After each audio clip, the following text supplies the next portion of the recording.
Hi friends, welcome back to our channel Prasad online tech. ఈరోజు మనం Telangana government ఇంతకుముందు ఉన్న ఆసరా పెన్షన్ను చేయూత అనే పథకానికి మార్చి ఇంతకుముందు ఉన్న 4000 పెన్షన్ను 6000కు పెంచడం జరిగింది. దానికి సంబంధించిన ఒక అప్డేట్ పంచాయతీరాజ్ శాఖ నుంచి రావడం జరిగింది. దానికి సంబంధించిన విషయం ఇప్పుడు తెలుసుకుందాం. కొత్త బడ్జెట్లో పంచాయతీరాజ్ గ్రామీణాభివృద్ధి సంస్థలు నిధులు పెరిగాయి. 23-24 బడ్జెట్లో విభాగాల కేటాయింపులు 31,426 కోట్లుగా కాగా ప్రస్తుతం 8,654 కోట్లు పెంచి 40,080 కోట్లు కేటాయించారు.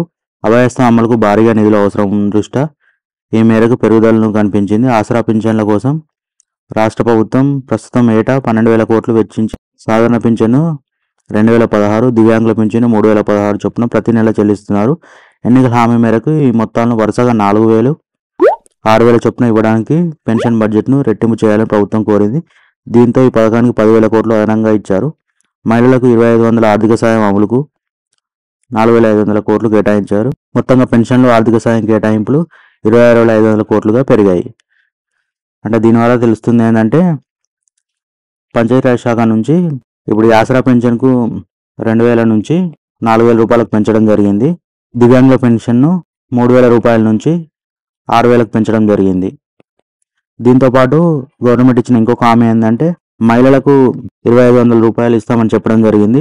దానికి కూడా ఇందులో బడ్జెట్ కేటాయించడం జరిగింది. ఇప్పుడు నెక్స్ట్ వచ్చే నెల నుంచి కానీ ఆ తర్వాత నెల నుంచి కానీ మీకు ఈ పెన్షన్ డబ్బులు అందడం జరుగుతుంది. ఓకే ఫ్రెండ్స్, ఈ వీడియో నచ్చిన లైక్ చేయండి, షేర్ చేయండి, సబ్స్క్రైబ్ చేయండి. Prasad online tech.